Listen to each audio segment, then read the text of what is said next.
Education is very important, but for me, going to school was a waste of time. Money is designed to make the rich richer, but keep the poor middle class poorer. And that's why schools don't teach us about money. The rich don't work for money. We didn't even have clothes. Poverty doesn't need to be explained. Maybe in some contexts it does.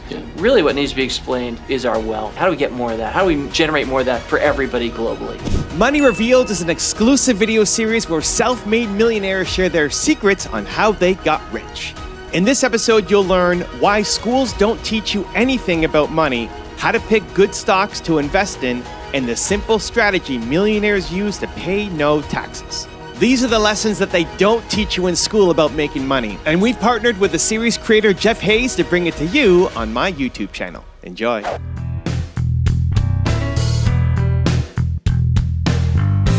When I found out that we had an interview set up with Robert Kiyosaki, I was over the moon excited and had a huge amount of anticipation.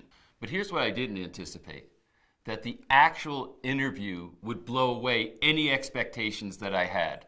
This is an interview that I am going to be watching over and over again for years to come, and I'm extraordinarily privileged and excited to share it with you right now. Robert, I'm really excited to have this conversation with you, so thanks for being here. Hey, thank you. I'm excited too. I feel like we could talk for days about so many things, as far as the wisdom that you've generated over the years relative to money and investment, and what's wrong with the system, and how to change your perspective of it. But how did you even get started here in the first place? What got you interested in this line of work that you do? What line of work am I in? Well, you're in a couple of lines of work, as I see. I think you're a money philosopher. I'm an entrepreneur. You're an entrepreneur. I have multiple businesses. And so what got you started on the road to being an entrepreneur? I just didn't want a job. I mean, I just didn't want a job. Every time my school teacher says, if you don't get good grades, you won't get a job. I said, good, I'm on the right track, because I never had good grades. And that drives a lot of people crazy, because education is very important. Mm-hmm. But for me, going to school was a waste of time, because I had a rich dad and I had a poor dad. And my poor dad was the head of education. Mm-hmm. And he was poor because he was in education. And so I knew, my dad was a PhD, from Stanford, University of Chicago, Northwestern, head of education for the state of Hawaii. And having him as a father, I realized that if he went to school, he'd probably never be rich. So at the age of 9, I raised my hand I was in the 4th grade growing up in Hawaii, Hilo, Hawaii, a little sugar plantation town. Mm-hmm. And I asked my 4th grade teacher, I said, when will I learn about money? And she looked at me, she was like a church lady, like Dana Carvey, and she goes, we don't teach money at school. So I asked her, so why am I in school then? And I kept bugging her, and finally, and she was like 10 years over retirement, I think. And she got nastier and meaner at me, because I was 9 years old. My classmates were all rich, and I was poor. And I'm going, I just want to be rich. I don't want to go to school. And she said to me, the love of money is the root of all evil. Mm-hmm. I looked at her, I said, well, how come my classmates are rich? They're not evil, you know what I mean? And the hypocrisy got to me, how kids are at 9. Sure. And so I went home to my poor dad, the head of education, PhD, all that stuff. And I said, how come they don't teach us about money at school? And he says, because the government doesn't allow us to do that. And so at 9, I went, that's strange. Mm. Do you know what I mean? I just wanted, kids will ask questions until they get their answer. Sure. And my dad, for Japanese, was tall, 6'4", 250 pounds, big man. And I said, Dad, that's really strange that they don't teach money at school. He says, what do they teach us to do? He says, get a job, be an employee. Mm-hmm. But I said, isn't that to work for money? He goes, well, yeah, I don't want to do that. I don't want a job, and I don't want to spend life working for money. It's a slave to money. Mm-hmm. So finally he said, well, why don't you ask your classmate, your best friend in school in the 4th grade, because his father's going to be a rich man someday.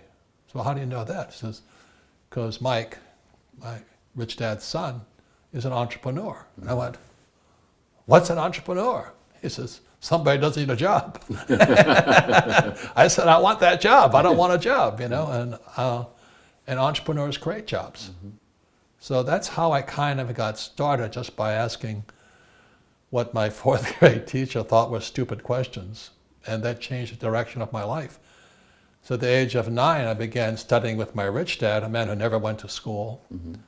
His father died when he was 13, so he took over the family business.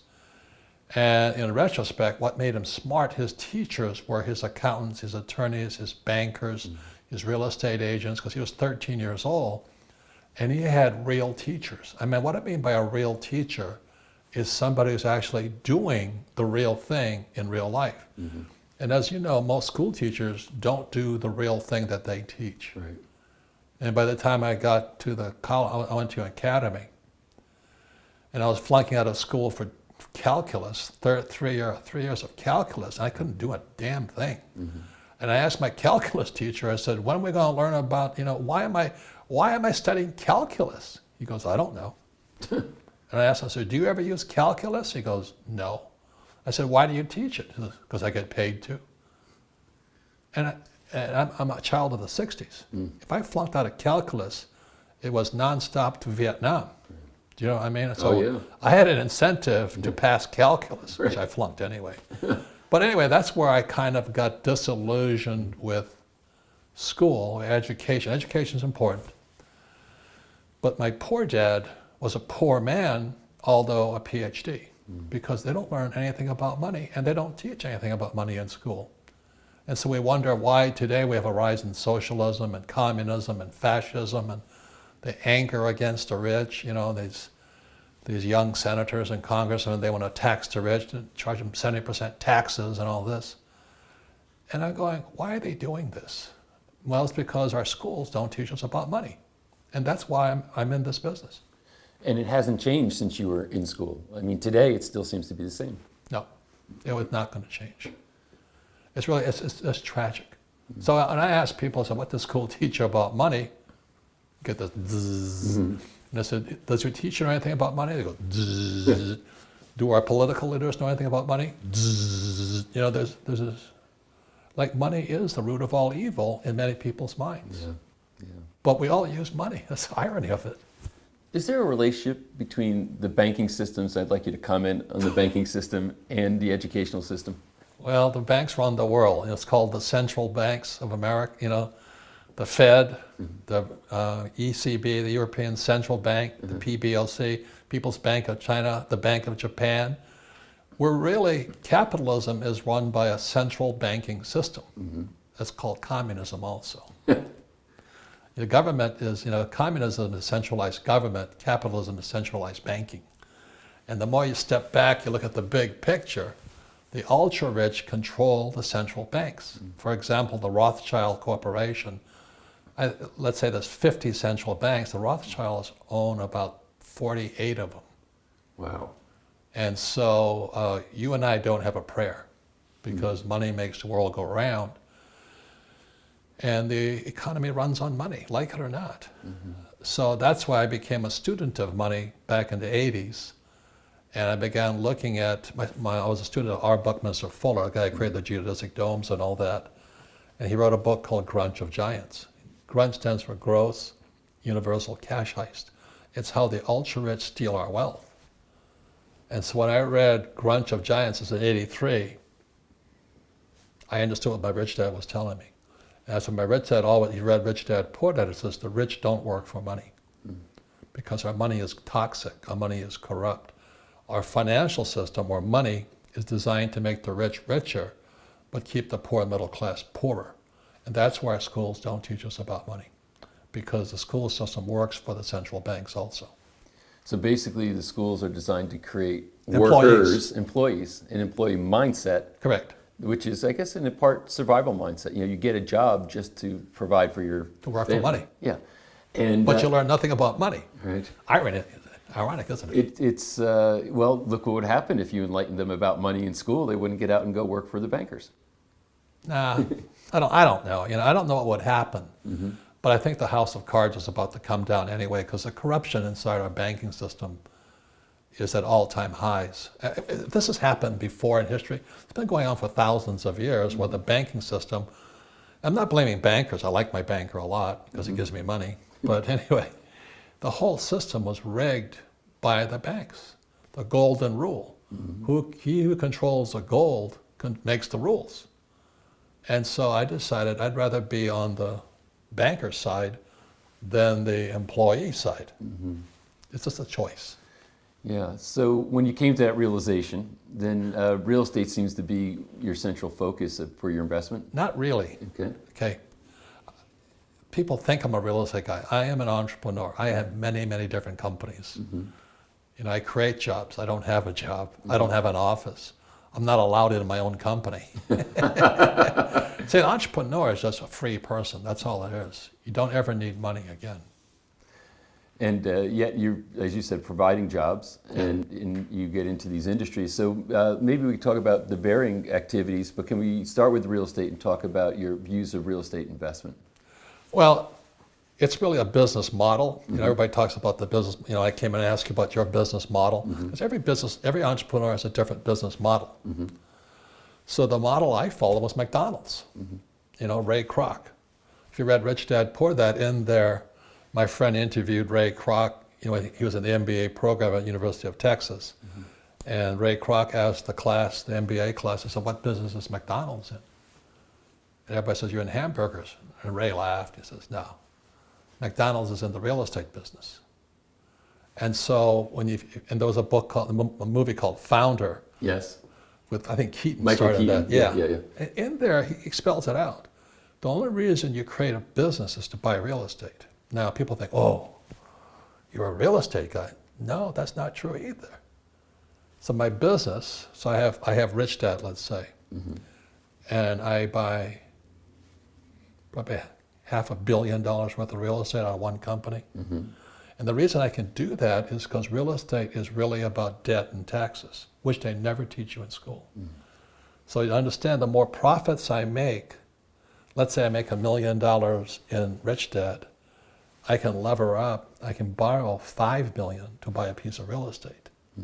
So I'm using debt to get richer. Most people use debt to get poor, but that takes financial education or literacy, whatever you want to call it.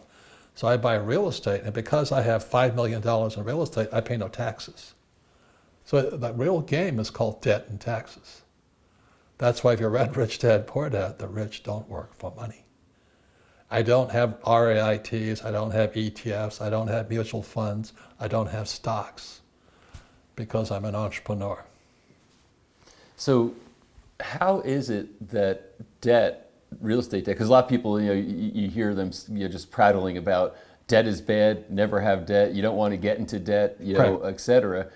You're advocating it and for tax savings, I guess in part for tax savings. So how does that work? I didn't say tax savings, I Well, said don't pay taxes. Oh, well, okay, so to eliminate taxes. Big difference. Yeah, okay.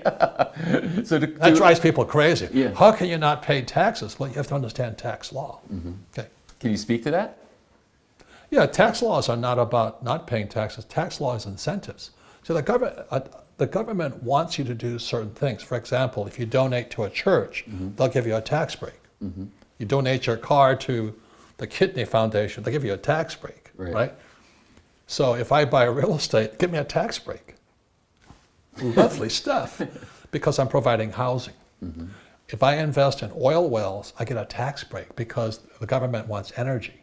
If I invest in food production, I get a tax break.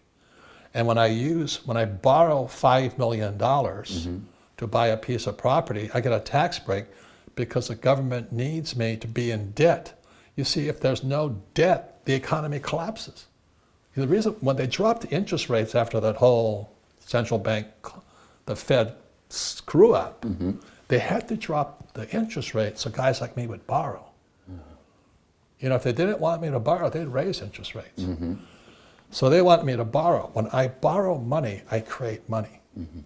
See, money is only created as debt, bonds. As people don't understand, they don't teach this in school. No. So the more I borrow, the happier the government gets because I'm actually putting money into the economy. So I borrow, let's say, $5 million. I buy a $5 million piece of property. then the tax law allows me to appreciate it, depreciate it, and amortize it. Zero taxes. I collect all the income from that property tax-free. That's the game. Is there ever a day like in the future that comes home to roost, or is it something that you can perpetuate year over year over year? Yeah.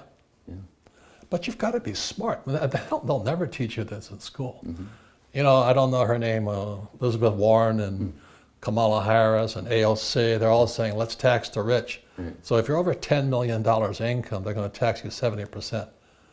Let me wake people up here. You're making $10 million a year. You're not paying any taxes because you can hire the best tax accountants and tax attorneys that the money can buy. So they never tax the rich. They tax the stupid, the uneducated, the misinformed. And it's tragic, and that's why I wrote Rich Dad, Poor Dad. You know, the rich don't pay taxes legally because the government wants us to do certain things. They're incentives. So when I buy an apartment house, I'm providing housing. I get full tax breaks. When I drill for oil, I don't buy Standard Oil or Chevron or Exxon. If I drill for oil, the day I drill for oil, I get a 70% tax break. The day I drill, day one. Now, does Exxon tell you that? No. Wow. So yeah, and it shows that these so-called political leaders don't understand the tax system themselves. No. They just think Trump does.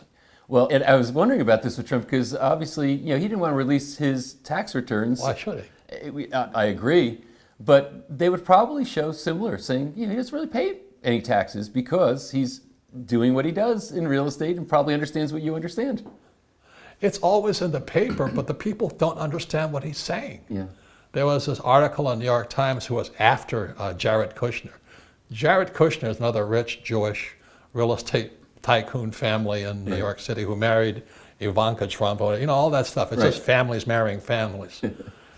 Sounds like royalty way back when. Yeah. Aristocracy. And so the New York Times, this is a few months ago, was attacking Jared Kushner because he paid no taxes. And they were painting him out to be a criminal. And all Jared says, I just follow the tax code. Let me say this again. The tax code is not about paying taxes. The tax code is a series of incentives. Say, if you donate to your church, we'll give you a tax break. You grow food, we'll give you a tax break. You produce water, we'll give you a tax break. You provide oil, we'll give you a tax break. You provide real estate, we'll give you a tax break. So if you're paying taxes, you're not helping the government. Right. It's a different point of view. That's all I'm saying. I've always felt and maintained that taxes were more about controlling behavior than they were about collecting revenue, right? It is. It's like saying, hey, if you don't do these things, you get punished. If Yes. you do them, you get rewarded. Yes. Yeah, it's really that simple, isn't it? Tax code, my accountant, Tom Wheelwright, the smartest guy I know, he wrote a book called Tax-Free Wealth. It's a Rich Dad Advisor book. If you're sick and tired of paying taxes, get the book. It's called Tax-Free Wealth by Tom Wheelwright, CPA. He's the guy that guides me. Well, so, and this is where I've always personally felt the pain. I've been an entrepreneur for decades now, generated a lot of income. And what I came to realize after a couple of decades of working nights, working weekends, launching businesses, doing startups, taking risks, doing all the things that entrepreneurs do, is that if you do that and you make regular income doing it, by the time you pay taxes, live any kind of a reasonable lifestyle, put your kids through school, you can't accumulate any real wealth. No, it's you're impossible. Taxes just deplete the ability to have wealth accumulation. And I'll give you even worse advice. Yeah. Worse, I hate to break the bad news to you. You know, so many young people, I'm going to be an entrepreneur, or I'm going to quit my job and become an entrepreneur. The moment you quit your job, become an entrepreneur, you pay higher taxes. Yeah. You see, an entrepreneur will pay an employee will pay approximately 40%. This is all over the world. Employees pay approximately 40% of their income in taxes. Small entrepreneurs pay 65%. You can't get ahead that way. No. So Rich Dad as a company, we educate people about the big business side, the McDonald's side. You know, as Ray Kroc said, my business is real estate. So when I come in here, I'm looking at all your equipment and all this stuff. So this is depreciated at, pretty good rates. Right. But if you want long-term, not pay taxes, it's real estate. Well, so you're starting my story. So I'm going to ask you, be my rich dad for a minute. And so if I'm a guy, and I am, that makes pretty high above average income, You pay high above taxes. I too. pay a lot of taxes, And they'll never tell you that in school. no, not at all. It's always, well, when you're making that kind of money, you can afford to pay more taxes. And I'm like, but why do I get punished for the more I produce, the more I'm punished? Which means that I can't produce as many jobs, I can't expand my business, I can't, all those things. And if you take the people who value create and punish them, and take the people who don't create and reward them, it doesn't take long to see where that might end. So I've logically worked all that out, but I've said, but what is the pivot point? How do I now go from this and say, I have some income, and I think I'm speaking for a lot of people who are watching this. I have some income. I maybe even have some accumulated capital. But how do I now, what are my steps to saying I want to move toward that rich dad mentality and find a way to eliminate my tax burden and actually accumulate some wealth? Well, that's why I said education is really important, but not the stuff they teach you in school. If you do what they tell you in school, like doctors and lawyers, they pay the highest tax rates around. Exactly. That's not that intelligent, and they're the A students. Yeah. The C and D students like me, we don't pay taxes, but we hire good accountants, good attorneys, and we do what the tax code wants us to do. So, when the markets crashed in 2007, I thought I died and went to heaven because, they were giving real estate away and the interest rates dropped. Holy mackerel. I thought, thank you, Jesus, you've given me, so I borrowed $300 million and I bought all this real estate they're giving away, and I appreciated it and amortized it. So I made millions and paid no taxes on debt. I borrowed money. But that's what I'm trained to do. I'm not trained as a lawyer, I'm not trained as an accountant, I'm not trained as a doctor, thank God. But I did have a rich dad. He's a man who never went to school, but he was trained by his accountants, his attorneys, his bankers, and all that, real teachers, not these fake teachers in college.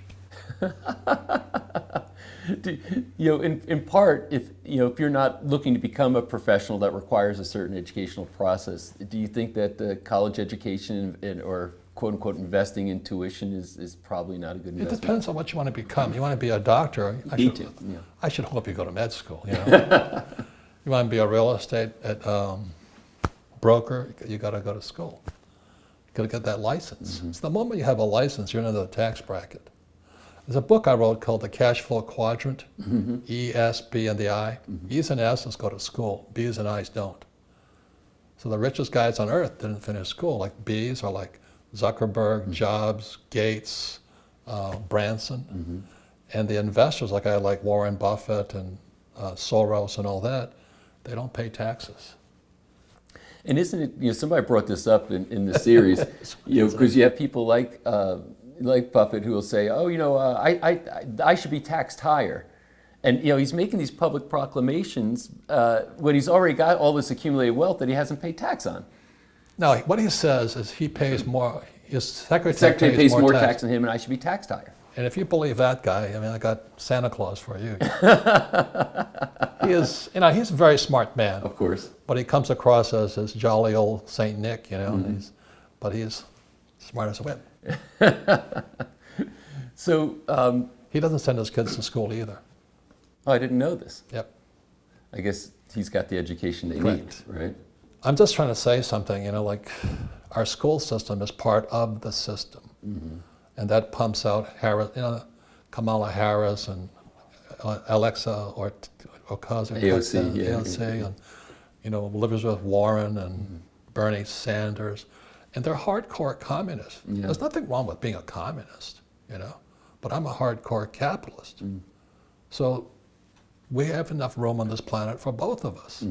But when you don't give a child or student the choice, and all our Rich Dad company did was give people a choice. Say, you want to be an employee or a specialist, like a doctor or a lawyer, go to school. You want to be rich, like what you call Zuckerberg or a Jobs, and be like a Buffett or a Soros, Rich Dad. We're the 5%, and that's all we cater to. And we're not very popular with the school teachers. You've got that right for sure. Correct. Yeah. I've, That's my poor dad. They're good people. Don't get me wrong, you know. I'm just saying these are your choices here. And freedom is about choice. But we're not given those choices in school. Well, you know, what's interesting, because I think to me in the end, you know, because you talk about, like you said, you know, your dad, you know, skilled academic, right? And, Brilliant. And probably a beautiful soul and caring and et cetera, Yes. has a purpose in life and wants to leave the world a better place.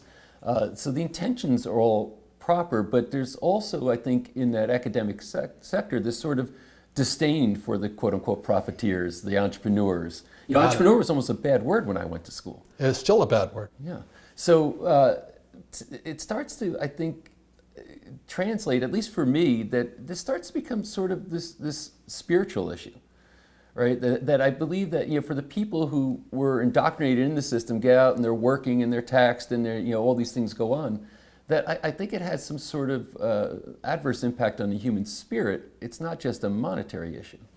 Correct. You know, there's 4 different types of intelligences. Number 1 is mental, and that's the academic type. 2 is physical, those are the athletes. 3 is the emotional, and 4 is spiritual. And they're all different intelligences. So the combination of those 4 makes up the human being. So for me, what gives me the advantage is emotional intelligence. See, most people come out of school so terrified of making mistakes. They go, oh, what if I fail? I said, well, if you're not failing, you're not learning it. Oh, I don't want to fail. Yeah, in school, you make mistakes, you're stupid. You know, in school, I was very cooperative at test time, but that's called cheating. You know what I mean? Everything is opposite. It's like we're like a parallel universe. E's and S's on one side, B's and I's on the other. Right. And all the rich dad company does say, hey, look, you want to be E's and S's, go to school.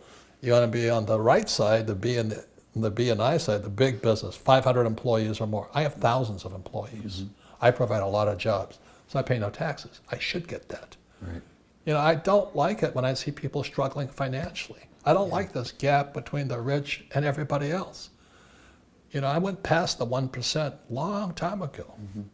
I'll give you an example. In the 60s, I'm a child of the Vietnam era guy. I fought in Vietnam, I'm a Marine, I'm a pilot, you know, and all this stuff. But I fought for capitalism. You know, I really did. I sincerely believe that in the American dream, but we don't have financial education.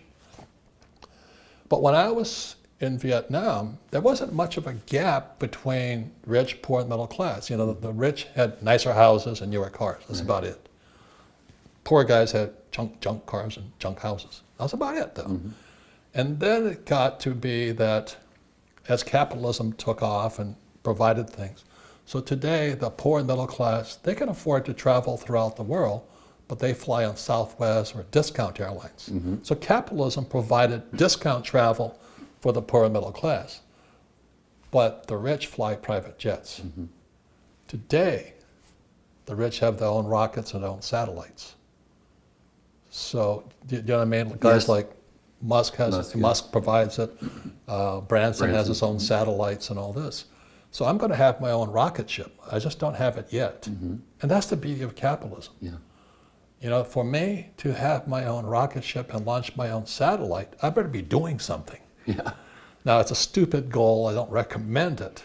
But that's what capitalism is. Whereas socialism, let's take from the rich and give to the poor. It's called Robin Hood theory. I don't support that, because when I was in Sunday school, I was taught to teach people to fish, not take from the rich and give them fish. And so that's where we separate. It's sad to say. What do you think, if you look into the future, this wealth gap that you're seeing that's starting to widen, where's this going to lead us? I think we're going to economic collapse, personally, because for thousands of years we've done what we've done for thousands of years what we're doing today. We spend too much money, we print money, we debase our currency. You know, we during the Roman empires, they took gold and silver and they mixed it with lead and nickel and stuff like this. We're doing the same thing. And so the trouble with what's happening to our money is in 1971, when Nixon took us off the gold standard, the dollar became dead. People don't know that. Dollar is dead. And they could print as much as they wanted. So the value of the dollar goes down. So if you're rich dad, poor dad, I said savers are losers. Because why would you save it when the Fed can print it? It doesn't compute in my capitalistic mind. The trouble is, historically, for thousands of years, anybody who's done this collapses. So the Roman Empire collapsed, the Chinese government collapsed, and we're doing the same thing. We just don't live long enough to know it. So we're pretty close right now.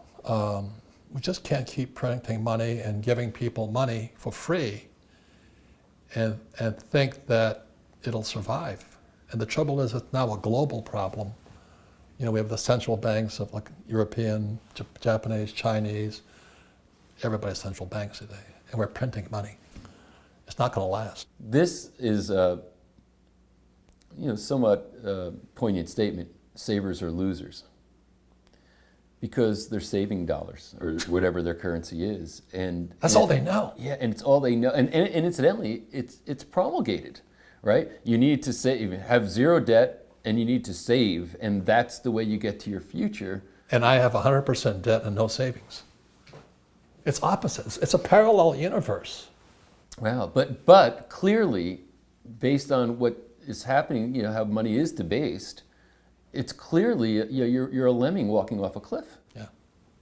And then you end up, you know, pretty broke, and you've got more life in front of you. You know that, and then what's going to happen is the communists are all going to scream more that we have to take from the rich and give to the poor. Correct. Scary scenario. And the rich are screwing everybody. It's not the rich, it's our education system screwing everybody. That's the problem. See, I'm a child of the 60s. I remember this quarter came up and had a copper tinge around it. I remember this. 1964. Yeah. That was debasing the money. And that's when savers became losers. So I was at a trade antique show, and they were actually selling quarters for $5 because the silver value was worth $5 now. Wow. And so if you're a saver, you go, well, why is that quarter of $5 now? Because your savings have gone down in value. No, they wouldn't do that to me. I said, yeah, they do every day. They print it. Wow. They print money to pay their bills. You know, if you and I did that, we'd be in handcuffs. True. Yeah. No, I think that's really a great analogy, saying, okay, here's a silver quarter. $5. I get $5 for that. Here's one of those ones with the copper rim. Yeah. It's 25 cents. Yeah. And that's the difference between saying we have a monetary system that's based on something that's attached to like silver or gold, as compared to saying we just can do what we want to the currency. It's got no reference point, and that makes it worth less and less every single day. Yeah, and you know, everybody watches the stock market. Being a professional investor, the problem's in the bond market, and the bond market is bigger than the stock market. So we're in serious trouble financially, and so that's why when I talk to people, I say buy a silver dollar. It costs you $20. Oh, I can't afford $20. I said, then you got trouble. Yeah. Buy a dime for $2. Oh, I can't afford $2. It's the mindset screwed up. But they can go to McDonald's and buy a Big Mac. Yeah. And then hope that the consequences of the Big Mac on their health is going to be paid for by the government. And then they'll buy real estate with that Big Mac. And pay no taxes and use debt to buy it. You know, That's why the rich really get richer. And in a sense, you know, you say personally you pay no taxes, but you have... I do it because I do what the government wants me to do. Exactly. And at the same time, though, you're causing, you know, through the jobs you create, many, you know, workers to pay a bunch of tax. So Amen. There you have it, right? They love me. Government They loves have to love you because the people who are indoctrinated into the system, who go to work for somebody else to pay their taxes every single Go to school, paycheck. get a job, and pay your taxes, save money, get out of debt, and invest in the stock market. And if there's not somebody like you to orchestrate what needs to happen for those workforces to have a job, then there's no taxes that happen. So you're right. You're heroic to the tax collectors because you create the jobs of the people that can be Pay taxed. taxes. Yeah. Yes. You got it. Yeah. Oh, yeah. I got it. And It's the system. So, what would happen if you did a thought experiment? What would happen if tomorrow morning the workers woke up to all this, kind of saw it for what it was? suddenly, let's say that they can do a matrix download, and, and they suddenly say, oh, I just got the rich dad education, that I never got. Does that transform things in a positive way? What happens? Well, it'll never happen. Like I said, there's 4 types of intelligence. There's Yes. mental, emotional, spiritual, physical. And most people, when it comes to money, they're emotional as hell. They can't help but spend money. Yeah. They go to work to spend money. And the difference between, there's small entrepreneurs and big entrepreneurs. Right. My job as an entrepreneur is to create assets. That's all. So when I started the Rich Dad Company, it's an asset. I never worked there. Mm-hmm. I get a lot of money all the time from that. I buy real estate. I get money all the time. Then I buy oil wells. I have money all the time. And assets put money in your pocket. The reason the poor and middle class struggle is they buy liabilities they think are assets. Let me give you an example. You ask the average person, a house is an asset. Your house is a liability. Because it's not producing any income. Correct. It's taking money. Wow. And not only that, Rich Dad, Poor Dad, and so what's the secret to it? It's a book on accounting. That's all it is. A simple book on accounting. And they never teach you accounting in school. Elaborate on that. So when you say it's a book on accounting, income, expense, asset, liability, statement of cash flow. it's a, Very simple stuff. yeah. You can teach it to a kid. But our schools will not teach it. I tried. I took it to Harvard and I got kicked out. The European system of education produces 2 types of people, employees and soldiers, people who will do as they're told. Yeah. They cannot think. Chilling. And they're afraid of making mistakes. And how do you learn if you don't make mistakes? How does a child learn to walk unless they fall down? Yeah. But in school, you get punished for making mistakes. Stupid, stupid, stupid, you made a mistake. And you sit there, you memorize this answer. A teacher who knows nothing about money tells you to memorize. In 1492, Columbus sailed the Ocean blue. You're brainwashed. Yeah. And I got, I almost had 100 on my test one time. Teacher asked, what was Columbus's flagship? And I asked the question, which voyage? I got hammered for that one. Wow. Well, it's because there was 3 voyages. Yeah. And the Santa Maria went aground on Hispaniola on the first voyage. But the teacher didn't know that, so she just gave me a 99 instead of 100. I'm not that stupid, but I like history, that's why. Yeah. But I asked the question, which voyage? And then I challenged her. I said, well, Columbus never discovered America anyway. He made it to the Caribbean. He didn't make America. Ponce de Leon made it, But most teachers are just robots. They're parrots. They memorize and they give it. They're good people. My whole family's teachers. I love them dearly. I go home to Hawaii, and this was years ago, my aunts would say, oh, they call me Bobby. Bobby, Bobby, have you found a job yet? And I have to go, no, I don't have a job. Oh, we're so sorry, too bad. Bad luck. I said, yeah, bad luck.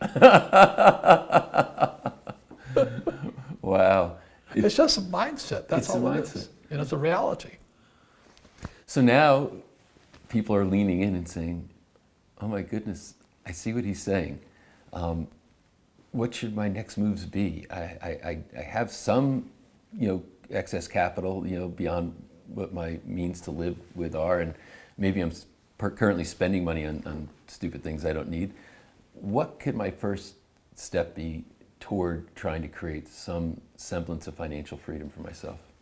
Well, as I said, education is more important than before, but you're going to choose your education.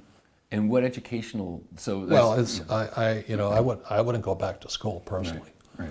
And people say do what you love. I say invest in what you love. So there's 4 basic asset classes you can invest in. Number 1 is a business, McDonald's. Okay. Number 2 is real estate. Number 3 are paper, stocks, bonds, mutual funds, ETFs, and savings. Number 4, commodities. I don't touch paper at all.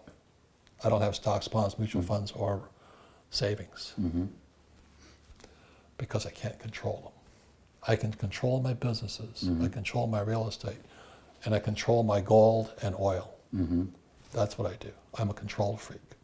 But most people don't have the skill set or the training to control their assets. So when people ask me, what should I do? I said, well, what do you love? Oh, I love real estate. So we'll take a real estate course. Oh, it takes money. I go, yeah, I don't have any money. I say, I also have no spiritual intelligence. And I was just about to say, so, and that's where, you know, the sense, if you can say out loud, that takes money, I don't have money, it's almost like a negative affirmation. Yep. That spiritually now you're poor, not broke, but poor as a mindset. You're spiritually poor. Yeah. Somebody took your heart and soul out of you, your willpower. Yeah, because the entrepreneur says, hey, if I lost it all today, I wake up tomorrow morning with my mind make it back. and my energy, and I can make it back. Right. And people, you know, I'm a Marine. I did horrible things in Vietnam as a pilot. And yet I wear this here. And this was a gift from His Holiness the Dalai Lama. You know, so I'm not Buddhist or Christian. I just believe there's a spirit beyond all of this. And the same thing happened for me in Vietnam. Marine Corps is a very spiritual organization. You know, we gave our lives so others could live. I'm alive today because dead men kept fighting. We have to do horrible things, don't get me wrong. But it's very spiritual. Most people don't have the spirit. They're emotional. Their emotions are so over, what if I fail? What if I don't have money? You know, then your spirit's been ripped out of you. Yeah. That's the sad part, you know. The doubt almost is like a poison, right, to their soul. I mean, it's like you know, this doubt of that, you know, what if these fears.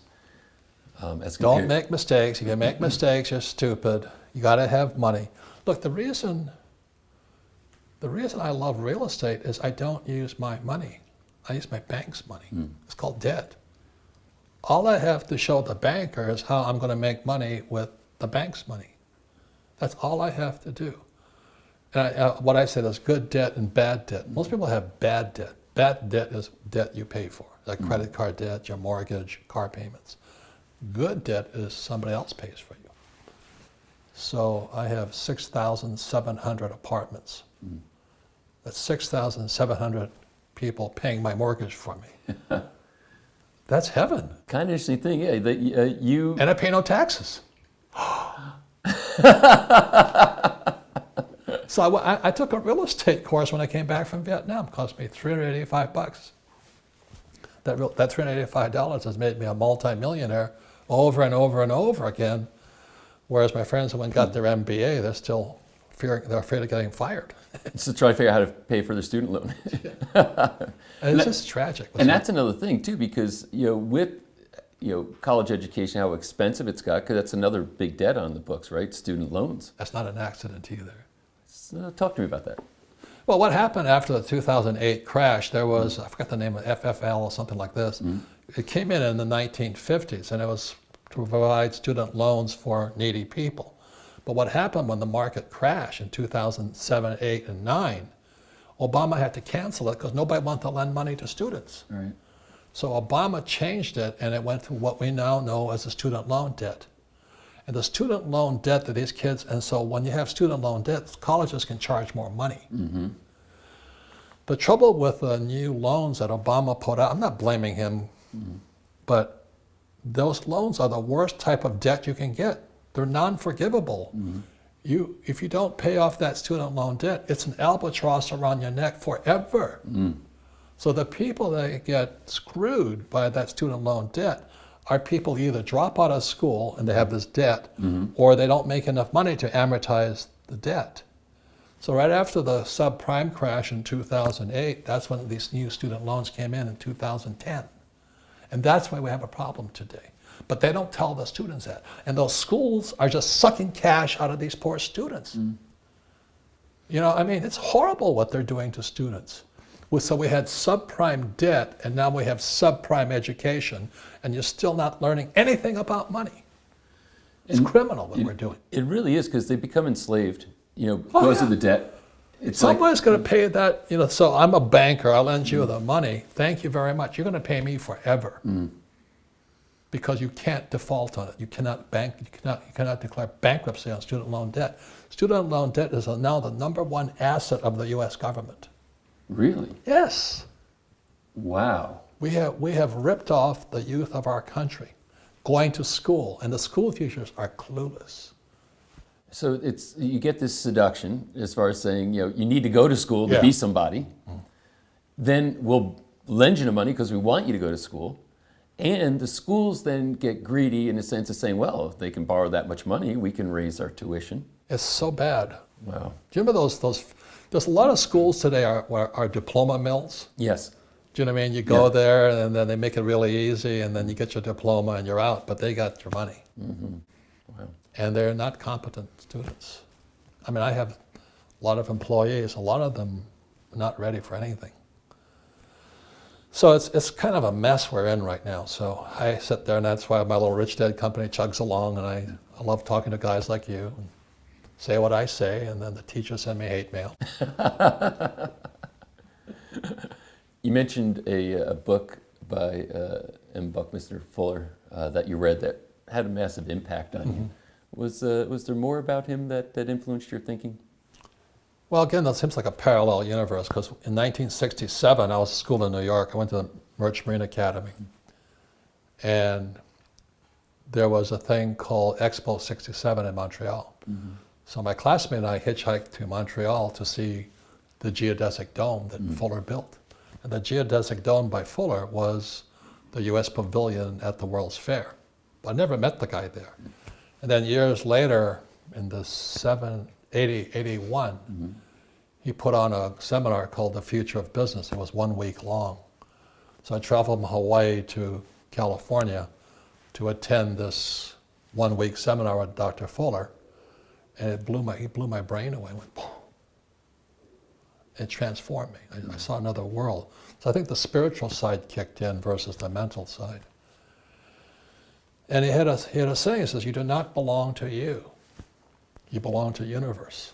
Your true purpose may be forever obscure to you, but you may rest assured you are committing your life to the highest. If you are getting close to your life's purpose, if you commit your life to the highest advantage of others."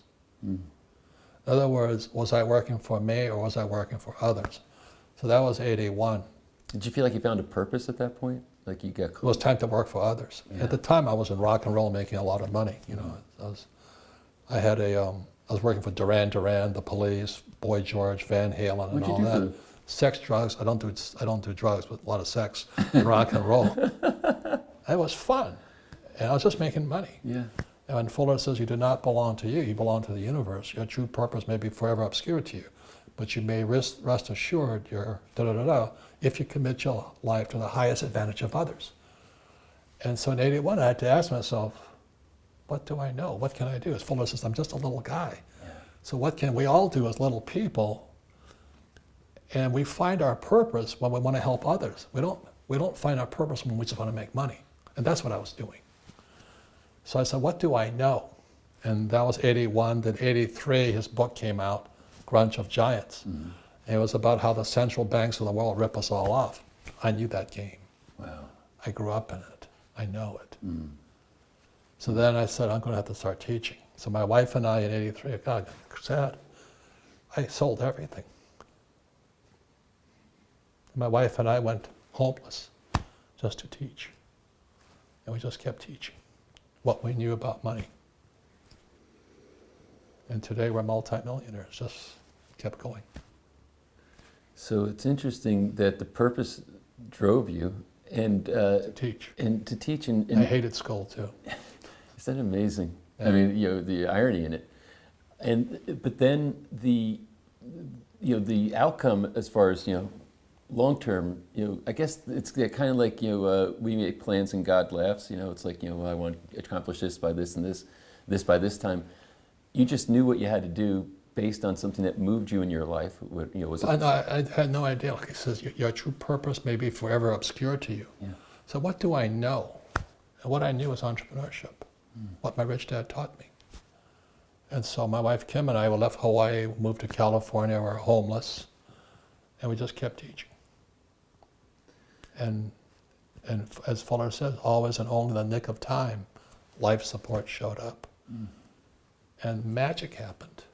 You know, next person that Tim and I met was John Denver and Bucky Fuller's daughter. And you know, when people say, oh, how is it you spend time with Donald Trump? Why were you on Oprah? Why is all this magic happens to you? Because I'm not doing it for me. I'm doing what I know I think I can do. What can I do? I'm a little guy. And that's what is lost, you know. I mean, I hate to say it, but so many times, like I've run into a lot of problems with some of my own business partners. All they see me for is a chance to make more money. And it's, you don't understand. If you focus on what you can do for others, God will take care of you. But you have to be smart too. And you were with your wife, homeless. And money and relationships, you know, there's a big relationship there as far as what happens when there's financial strain in a marriage. Did it bring you closer together? What happened for you in that period of time? Well, it wasn't easy, let me tell you. You know, I mean, so we were homeless for a long period of time. But I already had some basic skills, and then so I was an entrepreneur, I made money teaching and things like this, and I just kept investing in real estate. And we got richer and richer and richer, and I kept teaching, I got richer, and that's what happened. So was it easy? No, it was hell. But it made us stronger, spiritually stronger. You know, what they say, well, if it doesn't kill you, it doesn't kill you, you get stronger. Unfortunately, too many young people today, they're so afraid of being hurt, they get weaker. Yeah. So I'm not too optimistic. Not all of them, but a lot of them, you know. So we got stronger as a couple and richer and happier and stuff like that. Good stuff. But it's not been easy. No. We had people steal from us, partners rip us off, lawsuits. But you just get stronger. You know, don't retaliate, just get stronger spiritually. Don't retaliate, just get stronger. Yeah, get smarter and stronger.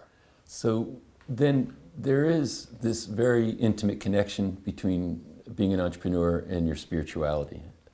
Well, it depends on why you're an entrepreneur first. Most people only want the money. I'm going to make $1 million, I'm going to retire.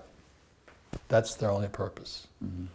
But my purpose, you know, I was in rock and roll, I was having a great time. My first date with my wife was to the Police. Wow. You know, I was backstage with the band and all that. It was really fun. Yeah.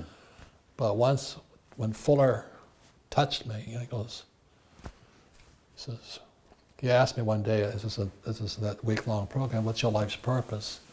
And I said, to get rich. And he scolded me. He said, that's a waste of a good mind. I said, well, maybe for you, but I like my money, you know. So I use my money, so I use what I learned about money to teach others, and that's when my life changed. And this is the thing that I think is very important. Many times people think there's that material wealth and spiritual wealth are on opposite ends of a continuum. If you want to be more spiritually wealthy, you got to move away from material wealth. And if you want to be more material wealthy, you got to move away from spiritual wealth. But what you're proposing is that actually they can and should be one and the same. Yeah, it depends on you. It's called standard of living. I like my standard of living. But I also write a lot about it. You know, people say live below your means. That's not my philosophy. Like, I've had 4 Ferraris now. Now, do I need 4 Ferraris? No. But every time I want a Ferrari, it's inspiration. So my wife says, so I say to my wife, I want a new Ferrari. She says, you know the process? The process is I got to go find an asset that pays for the Ferrari. That means so my assets pay for my liabilities. And so every time I did that, I just gained more assets, and I sold the Ferrari. I still had the asset. You know what I'm saying? Yes. Is that, like, I wanted this Porsche one time, so I bought a mini storage, nothing down. The mini storage then bought the Porsche. I sold the Porsche. I still had the mini storage. That's mental, you know? Yeah. It's just education. Well, and it's, in a sense, you used this term earlier, it's a model. Like you talk about, you know, it's a business model. It's just another model of how you like to, utilize liabilities that bring you pleasure. It's just a challenge, you know? I mean, some people like to run triathlons. I don't. I'm a rugby player. I like, I'm not a soccer player, I'm a rugby player. I like hitting people. Why don't I play soccer? Because I can't hit people. We're all different, that's all I'm saying, Are you having fun? Yeah, all the time. Yeah. It's such a challenge every day. And the biggest challenge is spiritually, emotionally, because you go up and down, up and down, up and down. And it gets harder to stay spiritual when people are stealing from you, robbing you, suing you. A lot of them are friends, and it's. How do you do it? So do you have any practices that help you stay spiritual in the face of all that? Meditate. I seek quote unquote therapy, to keep my mind straight, because I'm a Marine, still in there. Yeah. So I have to keep that little Marine in check in here. And the Marines ingrained that there's no such thing as an ex-Marine. You could be a former Marine, but you're still a Marine. Yeah, and it's one of the most spiritual organizations there is. Do you know what I mean? We're still so tightly bound. When I strapped in my helicopter, taking off, we're 5 Marines. We weren't lieutenant, corporal, and sergeant. We're 5 Marines, and we gave our lives so others could live. That is as spiritual as it gets. And I came back from Vietnam. I got spit on. Yeah. But it was still, Vietnam was one of the best experiences of my life. Still friends with those guys. It's a band of brothers. Yeah. That's spiritual. And I don't find that in business very often. No, unfortunately. Yep. Well, you spent many, many decades, and your own personal story is extraordinary, and you want to see the world a certain way. Like you said, you certainly don't need to be sitting here talking to me right now, but you show up, and there's a reason for all that. Did you ever have sort of a summation on what the impact is you're hoping that your purpose to help other people is? What do you want to see as a legacy? Well, as I said, as Fuller taught me, he says, you do not belong to you, you belong to the universe. And we're all sent here to do something. We all have a special, unique gift, something that happened to us along the way. And it's like from the Bible, I'm not really religious either, but there was a story of the master who had 3 servants, and he gave each of the 3 servants different talents. Now the switch in there, talents is also money, but talents are also gifts. So we're all given certain talents, not the same talents. And there was that one servant who did nothing, he wasted his talents. Another servant buried his talents, and the others multiplied his talents. That was a way of saying, give your talents. But most people don't do it, they work for money. Yeah. They want money becomes their master. And it's really silly, because you don't really need money to get rich. That's why I like real estate. It's my banker's money. And it's my tenant's money pay for my banker's money. It's a nice world, and I get tax breaks. I'm in the business of McDonald's. Yeah. My business is real estate. Well, kind of in summing up, one of the things that Buckminster Fuller wrote, which it spoke to me for some reason, I don't know if you have a comment or not, and I'll paraphrase, I don't know if I remember it exactly, but I said something to the effect of, when I'm working on solving a problem, I have no thought of beauty. Right. But once I solve it, if there's no beauty in it, I know I don't have the right solution. That's it. That same statement has haunted me forever. Why so? I don't know why. I remember that, because I studied with him 3 times. I had the luxury of studying with him 3 times. But he always talked about, he says, when you look at a flower and you see this beauty, you look at a tree, you see its beauty. And if it's not beautiful, it's not correct. And so that statement has haunted me. Can I share with you what I think? Sure. When I look at the branches of philosophy in sequence, metaphysics, epistemology, ethics, politics, the last one is aesthetics, Yes. which is beauty.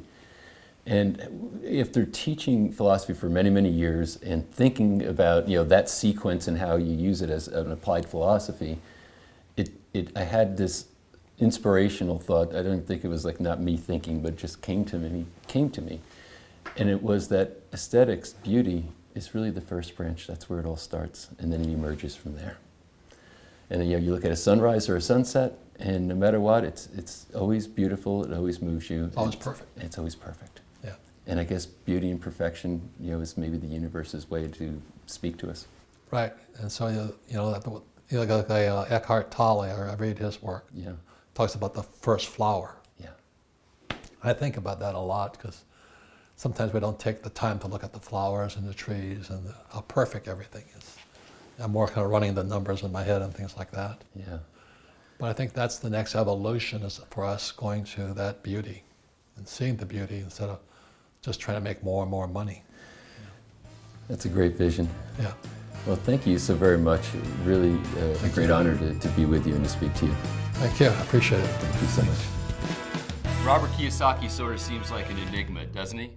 As much as he talks about the desire that he had from his youth to be wealthy, how he created the concept and wrote the book Rich Dad, Poor Dad, and all the work that he's done in his life, it seems like, well, he's all about the money. But what I also found out is that there's a spiritual side to his vision for why wealth should be created and how people can release themselves from the bonds of poverty and the bonds of confinement when it comes to their financial life. So I hope you took a lot of great notes, and I hope you will watch this interview multiple times like I will.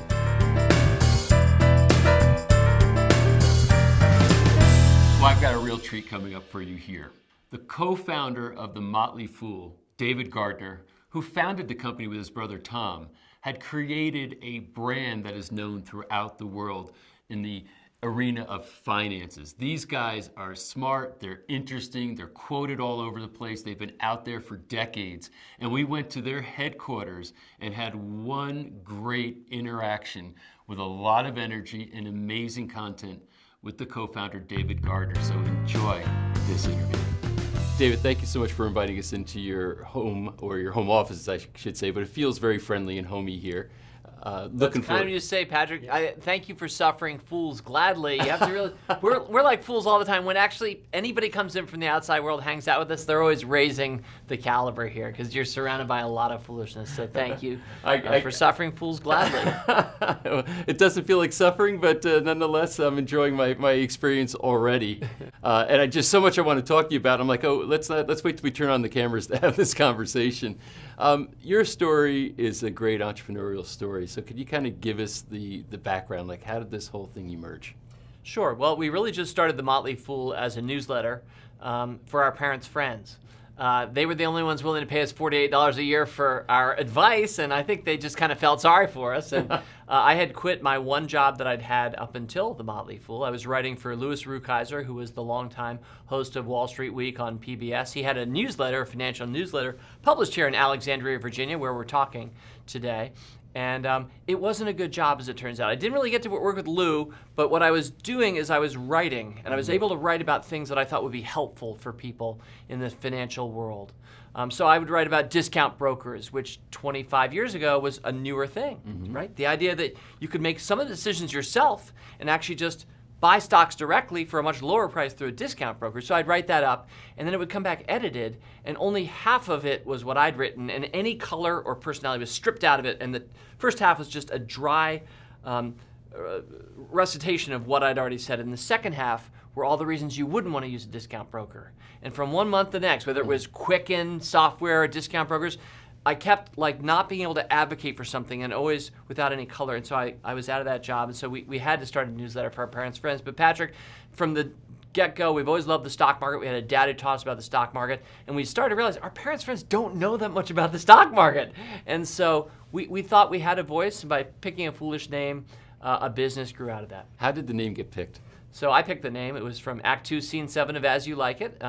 That's Shakespeare's probably greatest single scene about fools and foolishness. You can read all of Shakespeare, which I haven't quite, and I don't think you're going to find a better scene, Act 2, Scene 7 of As You Like It, but it's a nondescript quote, a fool, I see a fool of the forest, a motley fool. There are some other great lines in that scene, like invest me in my motley. There are a lot of good puns for us and what we're doing, but it kind of celebrates a foolish life, which is you're not really with Wall Street. You're out you're in the rural area, you're enjoying the forests, and you come across people who don't take themselves so seriously. And so I thought that's a great viewpoint to be coming from, because we are going to be talking about Wall Street and what we're doing, but we want to make it clear we're not that. We're more Main Street, not Wall Street. And so I love the character of the fool. We're going to screw up a lot. I've made a lot of bad stock picks in my life, so I can at least say ahead of time, hey, at least I told you I was a fool, right? I mean, like, we know, please, we take our work seriously, but we don't take ourselves too seriously. And so the name just, it fit. Yeah. I'm so glad we picked it. It's a crazy thing to take into the financial world. Well, yeah, I was going to say, it's really a crazy thing to bring into the financial world. The opposite of the newsletter you were originally writing for, right? Where everything had to be sterile and clean and serious. That's right. So the idea was breeding credibility, but you're basically saying, hey, we're being more transparent about the fact that, this is not such a serious game as insofar as you're not Wall Street, you're literally on the other side of that wall, metaphorically speaking. Yeah. And you can have some fun with this. Yes, and there's also a second aspect to it which helps, and that is that once you start to get into understanding what fools are about, you start to realize they were the only ones who could tell the king or queen the truth back in the Elizabethan courts and back through Renaissance history, right? The fool was there, he or she had license to be a truth teller at court when everybody else couldn't. And so, and how did he or she survive? Well, through humor. Yeah. And so there's one part of our brand and our name which is kind of like Dummy's Guide, like Dummy's Guide to Investing kind of thing. And that's what we try to do at The Motley Fool. We try to make it, we speak the lingua franca, use English, plain English, and talk to people just like ourselves and try to help them understand money. But the other part of it is that we really do try to tell the truth and make people smarter and use humor. And of course, when you're going to take the name The Motley Fool and enter the financial world where people say a fool and his money are soon parted, you better have something special, and you better feel really motivated to own and earn that name over time. Well, and the brand purity is here after all these years, especially because I'm walking around the offices and as I'm looking how the office is set up, what the environment is around you, how the employees interact either with me or I see them interact with each other. That general vibe is all there. I mean, there's certainly a sense of purpose and intelligence, no doubt about it, but there's this kind of just, we're having fun vibe going on. Yeah, and it's something that you can't just make happen overnight. I mean, you really have to, any culture is built, whether we're talking about civilizations of the last hundreds of years, or we're talking about a corporate culture, or at a university. A lot of us can look back to our colleges and remember something unique that felt cultural. But I think, especially here at The Fool, we've just kind of hired, who you hire, who you fire, who you promote, the cliche runs. That says a lot about your culture. That is your culture. Right. So we started by just hiring our friends from college. They're the only ones we could afford to hire initially. We couldn't take out wanted ads in the Washington Post, which is how you hired 25 years ago. These days, we wouldn't have been able to afford a big LinkedIn package. So we just started hiring our friends. And if you're going to do that, then you're going to create a culture probably by necessity, which is fun. Right. Because you're not going to say things like you need to be here at 9 o'clock and you have to stay till 5, or we're going to count your vacation days, or all those things the other corporations do. When we started, we would never have done that to our college friends. And so we've just kind of kept that vibe going. You guys have won some awards around being one of the best companies to work for, haven't you? We have. And I credit my brother, number one. He's our CEO. And Tom has always had, Tom was a great summer camp counselor. He's like one of those guys that if you went to a summer camp, we went to one in New England, you'd love to have him be your counselor. And that love of kind of a collegial atmosphere, whether it's summer camp or college, that feel, he's always done just a great job kind of projecting that. And then I guess just, from our name that we chose intentionally, but then right down through to the business of what we do every day, Patrick, which is that we try to help the world invest better. It's a world that doesn't understand investing. The word invest is largely misunderstood. We can talk about that maybe a little bit later, but so much of our work is almost try to peel back the layers of complexity that people have added to money that have caused them not to see the truth or what they should be doing. And so a lot of our job is just to kind of get people right back in touch with, hey, you're a human, I'm a human, we can figure this thing out, especially using the internet together, we can become better at money together. So I think I'm starting to rant or left your actual question, but it's because I love talking about our purpose and what we do. You didn't leave it at all, and it actually leads to another question, which is, so you start with a newsletter, and and I think you said what the intent is having your parents' friends kind of understand this a little bit better, right? And have some fun around it. That's true. What were the other milestones in the journey that started to build out this very large organization? Yeah.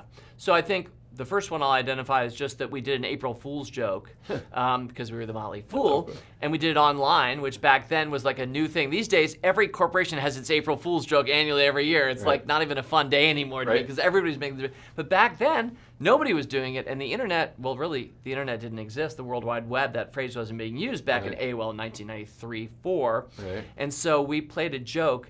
Hyping a penny stock that didn't exist. You started to see people are pumping and dumping, and people are using this medium to cause others to buy bad penny stocks. And they're literally selling their own shares to the people they're getting to buy the stock, and then leaving them to dry with these penny stocks. So we basically parodied that and got the attention of the Wall Street Journal and Forbes magazine, each of which wrote a little article on what the Motley Fool had done on Prodigy, which I know we're about the same age. So you remember back in the day, Prodigy? Not a big brand anymore. AOL's not as big a brand anymore, but back in those days, they were big dogs. And so that was number one, is that we got the attention of the press for what we were doing online, having fun with the medium, and trying to make a really important financial point, which is don't buy penny stocks and don't get involved in others' pump and dump schemes. AOL said, hey, you guys should open up the Motley Fool on AOL. That's number two. That was August 4th of 1994. So it's 24 years later now, but we started the newsletter 1 year before, so the Motley Fool is celebrating its 25th anniversary this year. But that was number two, debuting online, keyword fool. Getting up on AOL main screen back in the day, that was really big. We had lots of people clicking through, what is this jester? Who are these people? And so we had a lot of attention. And then we had a great first month or so, and the New Yorker wrote us up in the Talk of the Town section and said there's this cool new thing on AOL called the Motley Fool. And that triggered calls from Simon & Schuster, from literary agents, hey, there's a book here. And all of a sudden, we started realizing, two bros, we had money to hire a third person and a fourth, and we could become a company. So we very much did not start as a company. We were not entrepreneurs. We didn't think of it that way. But all of a sudden, we realized this is going to become something. So now this starts to build and builds momentum. And at that point, it was information-based for the most part, right? Just giving out advice as you saw it. There was no product or service that you were selling other than that. In retrospect, I wish we'd had a product. You're right. We wrote our first book, Simon & Schuster, and we basically just said, hey, go to keyword fool on AOL. Now, it was kind of a product in that back in those days, we paid, you remember this? Connect fees, remember? $4 an hour? So if you came to the Motley Fool keyword fool on AOL, we'd get 10% of that. So if you're paying AOL $3.50 an hour, we were getting 35 cents if you spent an hour. So our first book, which tried to help America think smarter about the stock market, ultimately didn't have any product or anything that we could really sell other than, hey, go to our site. All of a sudden, 2 years later, AOL goes free. Going to our site isn't even, now we're just trying to get money on ads, which is how the Motley Fool transitioned its business during a golden age for AOL where all of a sudden it got cheap to get online, finally. But we ended up in really bad trouble after 2001, which was such a horrible year for our nation, for the stock market, which closed a few days, some buildings fell. It was just a horrible year. So we had a lot of layoffs, and we had to shift our business model. And we went from an ad-free, ad-supported site to a subscription-based business, which is how we'd started 7 years before for our parents' friends. And now, 25 years later, that's how we butter our bread. We're a subscription business. I'm reading from your energy and enthusiasm. This is still as fun today or more fun than it ever has been after 25 years? It is more fun today than it ever has been. I mean, there are pleasures that I'll never get back. For example, the very first time the Wall Street Journal ever printed the phrase, the Motley Fool, seriously, I mean, I was on the floor. I was like, to think that we actually, it was a newsletter for our parents' friends, people, and we called it the Motley Fool. And look, they've just legitimized this. It's the Motley Fool. It says that, so I can never get that back, right? Other experiences like that. Having supper with Barbra Streisand as she's talking about how she loves the Motley Fool and is day trading eBay, which is an earlier stage of Barbra Streisand existing. Like just experiences that I could never have imagined just a year or two before that when I was just operating from a small apartment in Charlottesville, Virginia as my wife went through grad school. I couldn't believe what had happened. So I love all that. We were on the cover of Fortune magazine. When I go back to the University of North Carolina, Chapel Hill, which is where I graduated university, and I say, if I could see a video of myself right now with a full cap on giving a talk to the business school when I was an undergrad studying English, I'd be like, what has happened to me that I'm talking about stocks with a jester cap on from the business school? So I can never get those moments back. But the truth is that we're operating at just a larger base today and reaching more people, and now globally, we just have more capabilities, more possibilities, and that's what's most fun. So I can say, I sure hope Tom's having more fun than he ever has before. I am. I think many of our employees are. I'll never speak for anybody but myself, but I'm having a lot of fun, and I think our members are too. And when the stock market's as strong as it has been, you can imagine that that's going to be fun too for our business, always will be. Sure. I noticed many of the conference rooms around here have people's names on it. Right now we're in the Mackey room for John Mackey, who, the Whole Foods CEO and co-founder. I see Bezos across the way here. What's the theme here?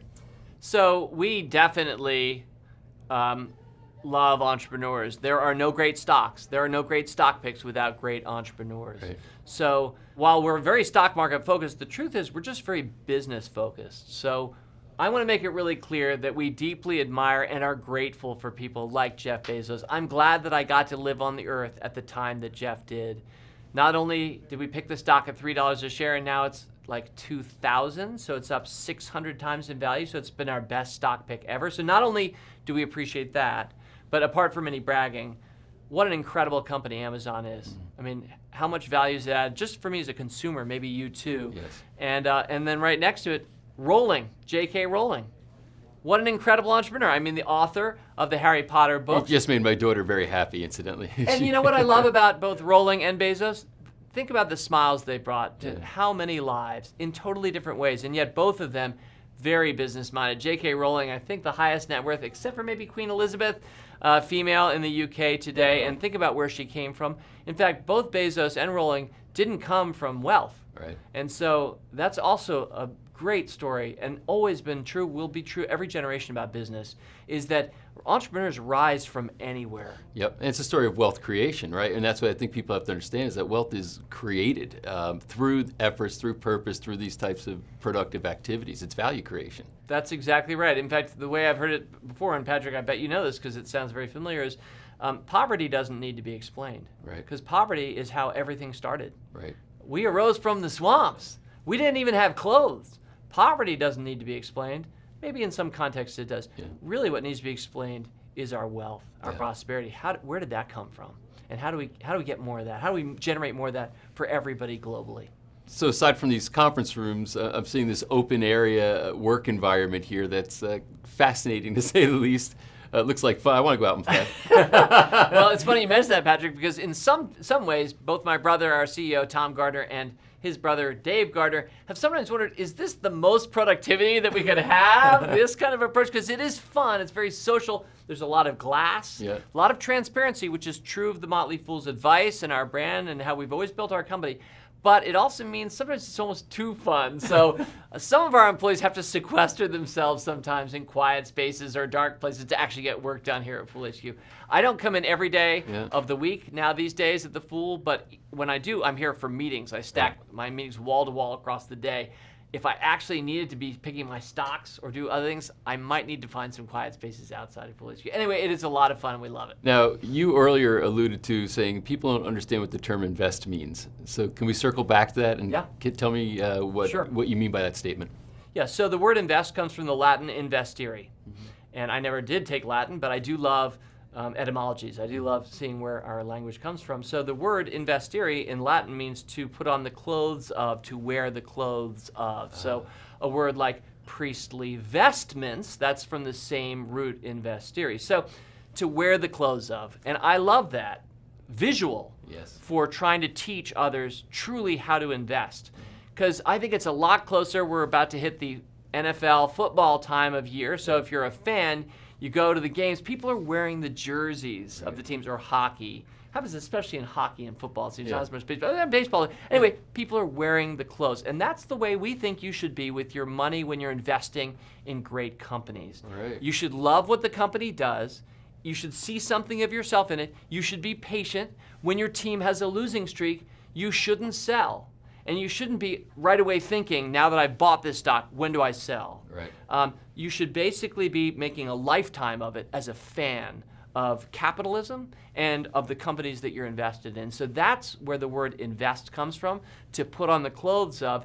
And we live in a world where the average mutual fund today turns over 70 to 100% of itself over the course of a year. So the average managed mutual fund today, whatever the managers start with, January 1st, those stocks are typically gone by the end of that same year. And while that might work for the institutions, although I don't think it's a great approach for institutions, it certainly shouldn't be done by individuals. We have an incredible advantage by showing patience and by putting on those clothes. Well, it's interesting because the context of that word is used that way. Like, I'm invested in my team, the New York Giants. You're right. And that's why you would be, because you're emotionally invested, and why? Because there's something about that reflects, you said this, so I'm just reiterating, but there's something about that you see there that reflects something in yourself that you connect to that you want to be bonded with. So does that translate into more, like you're saying, like a long-term kind of view when you're investing or buying stock, that you don't want to just turn things over, but what you advise people as a part of your investment philosophy is to buy and hold or be invested in it for the long haul? How do you see that? That's right. I see that as the greatest advantage that you and I have as individuals, and it's more powerful than the institutions. Institutions really have to trade in and out, in part because they have a lot of people who are putting money in the fund and then need to pull it out to buy a house or whatever. So institutions themselves are jumping in and out, partly driven by individuals. But you and I, with our own portfolios, our 401k plans, there's no compulsion to do that. We should be investing toward retirement or toward goals that should be long-term goals. And so the greatest friend to us is the power of compounded returns. But I mean, it's just such an incredibly, the math is so beautiful. The stock market on average returns about 10% annualized. I don't know of anything else that does that. I mean, that is literally every year it goes up another 10%. Now, you and I both know it's not literally every year. Some years it drops 28%, and other years it goes up 42%. But when you take it on average over decades or now century plus, it's 10% a year. And so if you just let that 10% keep compounding, you know that you start to double your money every 7 years. And that's just if you're doing what the stock market on average does. Now, every day at the Motley Fool, I and my fellow fools work to beat the market averages. I'm happy to say we have a record of doing that. So we can actually double our money faster than that. But there's nothing like that. So the earlier anybody watching this show finds out about that in life, as early as possible, they get on that train, the compounding train, that 10% annualized, wind at your back. And it's so powerful 10, 20, 50 years later. That's why it's a delight whenever I can talk to a teenager. And when I'm talking to a 52-year-old like myself, I still feel great. Like, I hope we got another 50 years, so let's stay invested. But the earlier we can get them through all the work that we're doing together, the better for them. So it's obvious for the younger person saying, hey, there's a lot of road in front of you and it'd be good to take advantage of this now. But let's say you're the 50-something, as you characterize it, professional. You've made a good living, over time, but you've never understood investment, never understood, you only understood how to create, revenue based on the business that you're in. What advice would you have for them? Say, I'm in my 50s now. How do I jump into this? Yeah. So number one, a lot of what you learn from your professional life can and should be applied to your investing life. And one of the sad things for me, since there's such a lack of financial literacy and understanding in our country, and our country is well ahead of much of the rest of the world. Sure. So there's just mass ignorance about how to make your money work for you. But once you realize that the lessons you learn as a professional can be applied, like, what companies do you admire? Great, let's buy those companies in our portfolios. Let's be numerical. We have to be that in our business. Well, did you know that whole 10% thing I was talking about earlier? Let's do some math on a spreadsheet together and put together a plan. And let's so number one, you have more than you think, which was the title of our second book. All those lessons and viewpoints you have, both as a professional and a consumer. Right. And the people around you. Some of my best stocks come from my kids, my wife, my friends, my fellow fools. I don't have to be a genius and find every good company out there. I can definitely listen and socialize it, right? So number one. Then number two, we're all living longer these days. I mean, a lot of people have the biggest fear, not that they didn't save, but that they're going to live so long that they're going to outlive and outstrip their savings because of the increase in longevity.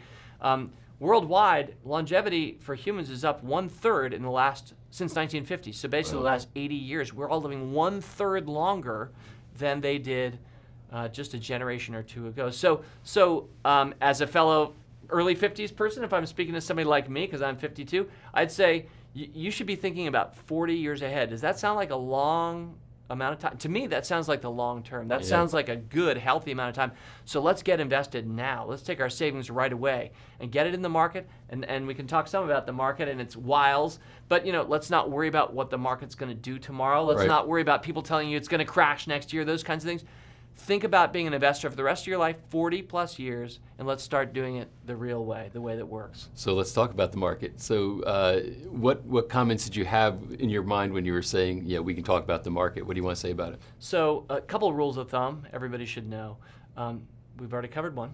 Stock market rises on average 10% a year. It's very hard to find anything that's going to do that. Real estate, depending on where we are, might do something like that, but it's illiquid. You can't turn around and sell that property, and sometimes you have to maintain or be a landlord. That's a lot of effort relative to just a stock portfolio. Bonds, 5, 6, 7% historically. CDs, 1, 2% historically. I mean, so the state lottery minus 50%. I have to put a quick slam into the state lottery because it's really bad advice that we're giving our fellow Americans every day. Things like you got to play to win. Right. You could be next.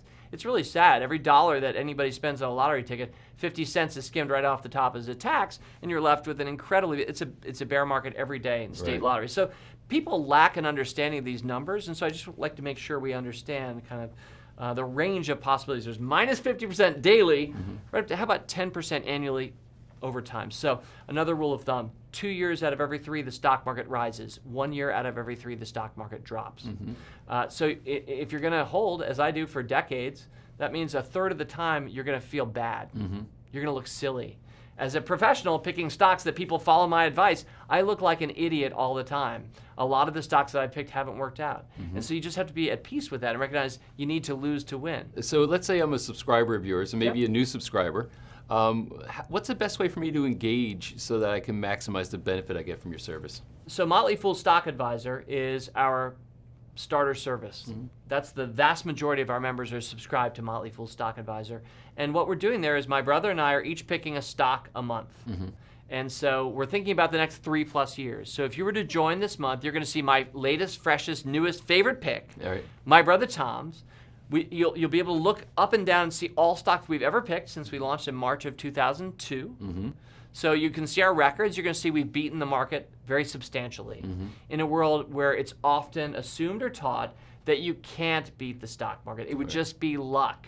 For some reason, I've happened into the one professional discipline where everybody thinks that it would just be luck to be better than average. People don't think that about NBA players. They don't think that about doctors or lawyers. But for some reason, picking stocks, well, that would just be you're coming against monkeys and you have no shot throwing darts against the wall.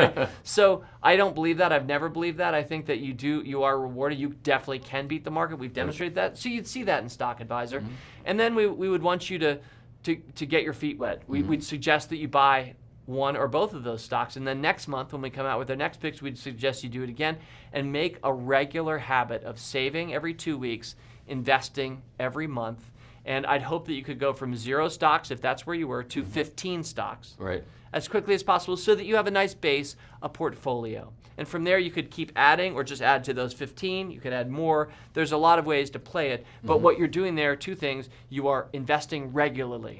You're not sweating the market or worried or waiting because you hear it might crash. Every single month, you're dollar cost averaging into our picks. And number 2, you're going to start experiencing the positive vibe of success.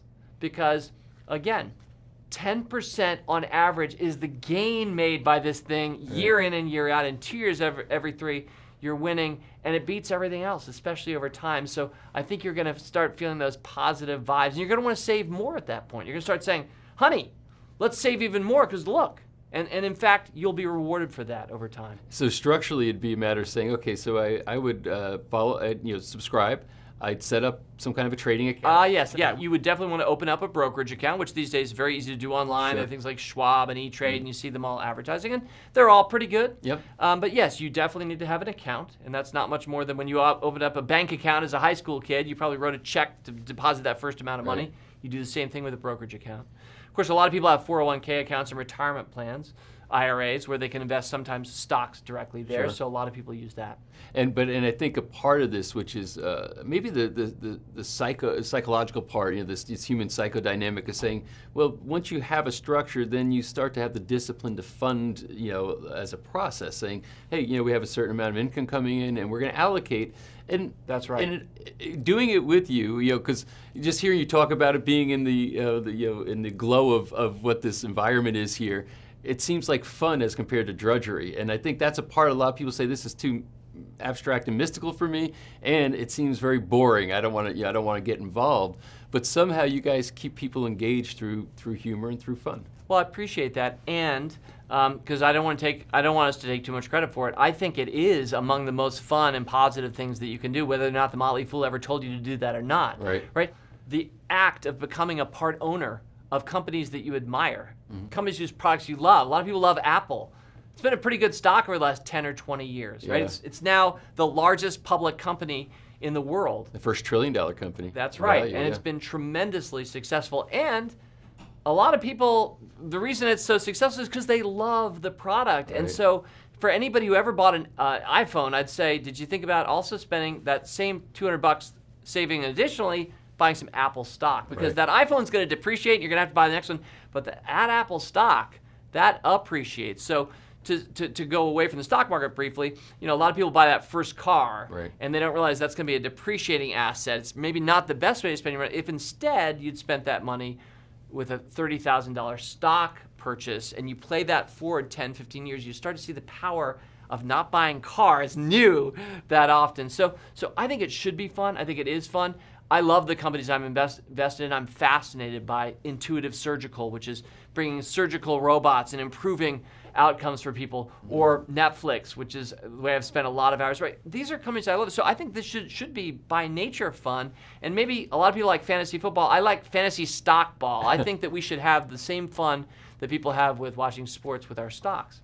And it's interesting. It's so often over the years, my mother had when we were having to have traffic directed to go into a Whole Foods, when it first came out in our town, she's like, "You ought to go buy that stock, Home Depot. You ought to buy it," because she's just these crowds. And back then, of course, I was smarter. I went and I looked and I said, "Well, it looks like all the growth is priced in already." Blah blah blah. That's when Whole Foods was up like 20 or something, And so my mom actually was a much better stock picker than I was. I appreciate that. But I think that's the point. Is what you're saying is that if you're a consumer of something that you have a passion about, that's probably a good stock to be in. Given some other considerations, but that's one way to look at it. Absolutely. In fact, that's the truest way of looking at it. The reason that the stock market exists is so that people like you and me can take part ownership in the companies themselves. They take in our money and it allows them to grow their business, Right. but we become part owners. And so it's amazing that every day you have access to thousands of companies that you and I could right now become a part owner of. And then the only question is, A, do I have the money? Am I saving? Am I saving 10% of my salary every 2 weeks? I hope so. Yep. And then B, okay, which one out of this kid in a candy store, farmer's market here, which booth do we want to go up to? We're not going to be buying fruits and vegetables. We're actually going to be buying Hasbro Right. or Disney Right. or Under Armour. And why would we buy this one over that one? And which is going to be the best one? And if you're a gamer and I'm a gamer, I'm not even an investor. I'm really just a gamer who happens to invest. If you're a gamer, this is like the greatest game of all, is asking, what's going to beat the market? What's going to be the best? What's going to be the next Apple? That's one thing we do every day at the Motley Fool. And over the last 25 years, we've gotten it right some of the times, and it's tremendously fun when you do. So what are conversations like around here? Because I'm sure you have a team of people that are looking at different things, and you probably get together and say, okay, let's have a conversation. What do you think? What do you think? What do you think? And people kind of share their passions or their ideas as far as what stocks. What's your process like? Yeah, well, and that is true of what happens here at Fool HQ, especially among our analysts. That's Right. their professional calling. Right. But I mean, with member events and people on our website and the community that we've grown at Fool.com over the years, I mean, we basically love those conversations. It's kind of like that if you do a fantasy football draft, Yep. except we're talking about stocks. And the good news is, while it's fun to win your draft NFL league, Right. when you win with your stock portfolio, that really causes your life to change in wonderful ways. Like you can retire early off this, harder to do off that, right? So we recognize the importance of these decisions. And we try to make sure that everybody, whether they just started as a receptionist here at the Motley Fool, and you'd think, well, that person maybe wouldn't even care about stocks. No, everybody, we want to make sure that they love what we do. Now, not everybody's going to care about the stock market as much as my brother and I do, Right. but that feeling of, well, the purpose of our company is to help the world invest better, so darn it, we should start with our employees. In fact, we give each of our employees a stipend to begin investing, regardless of what their role is. But yeah, I think that shows like Silicon Valley, I mean, just think about how business is more and more popular. The Office, right? Like, these are entering our narrative, our stories as storytellers. Like these things that were kludgy stock market conversations 30 years ago. So I think being interested in where the world's headed, and it's being shaped by for-profit corporations globally, in my opinion, most strongly of all. You're talking about the future as much as you are some wonky thing like the stock market. Right, and it seems to me like you're giving people a new lens to look through when they're viewing the market, like just to have a different experience in what they're seeing. What do you see moving forward as far as Motley Fool and what impact it might have on the world, let's say in the next 10 years? What do you want to see happen? Well, I would love for everybody to be invested, and for that to happen, everybody needs to save. And we've tried various things over the course of time at Fool.com, our book, You Have More Than You Think. We've written to the people who don't have money yet and who can invest in the stock market, shouldn't. They have credit card debt, got to get rid of that. A lot of student debt these days. We've tried to speak to these and help people there. But the future that I hope that we're helping create is one where everyone's a saver, because everyone truly can be. And then they're using that savings in a way that they enjoy. Not everybody is going to want to invest directly in stocks. We know that. So they can go for index funds or have friends do it for them. But in particular, we're creating a world where the people who do want to make a choice, it doesn't have to be all of your money, but buy your first stock. They start to see the fun and participate in capitalism. Capitalism is the most participative system that I can think of. Everybody is a buyer, a seller. Everybody's trading. We're buying from each other. You're really good at doing TV shows. I hope I'm not horrible at giving stock picks. Here we are trading, right? We're each. So it's such an awesome system. Everybody should be on board. And conscious capitalism, which is something we could or could not talk to. I know, Patrick, it's part of your background. John Mackey is a founder of the movement. But I mean, so I think everybody's doing that, and that's what the Motley Fool's working toward. And when more people are participating in capitalism, then which stock you pick starts to matter even more. Like, what do we want to fund? What's going to win? What's going to lose? Let's make sure that we're betting on the right horses and that we feel in touch with the purposes of the companies. One thing we never do at the Motley Fool is we don't advise people buy companies that they don't respect the products or services. We don't think, hey, it'll be a good stock, but they sell tobacco, so just buy it, but it may not be good for the world. No, we're like, your money should be exactly aligned with what you think about the world. In fact, if you really care about socially responsible investing, one of the most responsible things you could do is become a direct investor in stocks and not just give it to some fund manager who's making that decision for you.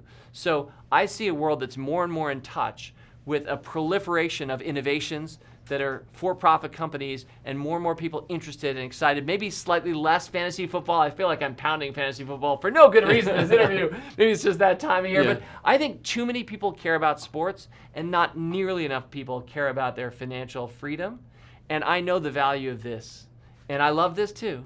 But it's like that, and that's the society the Motley Fool, I hope, is helping to create. With a group of my entrepreneurial friends, we are putting together a book called The Moral Virtue of Capitalism, where each of us are writing that, because the practical aspects of capitalism are a foregone conclusion. But you're actually starting to speak to the moral virtue of capitalism. So can we dig a little deeper there as far as how you see that this system is really the right system and how human beings should live together and trade together? Well, it's the story of humanity. In fact, a wonderful book called The Rational Optimist by Matt Ridley, he talks about how what makes us unique as a species is we trade. We trade goods, we trade ideas, we trade experiences, we trade across cultures. From the dawn of humanity, we started to rise out of the swamps when many other species weren't, because we traded. And more than anything, we traded ideas. Because I think it was Thomas Jefferson who said, an idea is like a lamp that's lit, and I can light yours from mine, and I lost nothing, and you gained something. And that's the story of capitalism. When we work together, when you do something you're really good at, and I do something I'm really good at, and we buy from each other, we both got a better quality product across both of those experiences, and the world starts to specialize, and that's obviously what's happened. America probably practices the highest, most advanced form of capitalism at scale today, and yet we still see so many ways that it could be improved and will be. But it's still such a great system because at the heart of it, you have people doing what they love and do best, I hope. I hope we're all doing jobs that we love, and if you're not, and you're watching Patrick and me right now, change your job. I had one job before when I started the pool and I hated it, and I'm so glad that I walked away from it at the time. But so we should be doing something we're good at that we love, and then we should be buying that thing from other people. And then we should start corporations together and be invested together, and then watch our stocks triple or go up 300 times in value like Amazon.com. I'll close my answer by saying that how did our dad get us started with the stock market? He said, hey kids, look, we're in Safeway here in Washington, D.C. at the grocery store. Chocolate pudding. We own some of the company that makes that chocolate pudding. We own some stock in them, just a little bit. Let's go get more chocolate pudding. So it made him an awesome dad because we were like 7 years old being told that we should be getting more chocolate pudding. But that's capitalism. Right. And it's a beautiful thing, well practiced, which it is increasingly today. Well, and that's a perfect metaphor, I think, for what you've done is that the Motley Fool has brought to the world the idea of getting more chocolate pudding, making it fun. So somehow that little lesson from your father all those years ago has manifested, touching millions of lives around the world in a very positive way. And I think what's extraordinary is that you've injected vitalism, life, into something that was seen as a very kind of dry, marble facade, staunch, boring thing. You turn it into something fun. You turn it into something that not only is employing people that are having a lot of fun with it, but it's touching millions of lives out there. So I know you're extraordinarily busy, and the fact that you take the time to sit and talk to us is just a testament to how much you really care about getting this word out there and getting your message out there. So thank you so much for spending this time, and I wish the Motley Fool many, many more decades of the foolish behavior and fun that you're having. Thank you very much, Patrick, and thank you for featuring us on your show in this series. And I think it's great what you guys are doing, which is that you're trying to help all of us understand money better. It is such an important subject. It's often not taught in schools, even at the university or graduate level, and yet every day we're losing new adults upon the world who are going to have to make decisions the rest of their lives about money, and it's going to matter a lot. So let's keep spreading that. Thank you so much. Thank you. Great to be with you.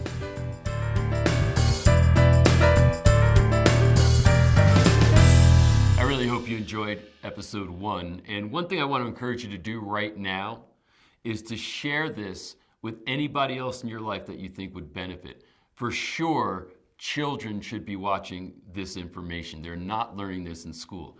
Maybe your spouse, maybe your coworkers, maybe brothers, sisters, etc. But share this. This topic of money is a critical topic for all people. And as you can see after episode 1, there's a lot here to learn, and we have so much more coming. So please share this, and I look forward to seeing you in episode 2. To see the next episode in the Money Revealed series, check the video right there next to me. I think you'll love it. Continue to believe, and I'll see you there. Value creation is the engine for exchange. Exchange creates wealth. The more we exchange with one another, the more wealth that's created.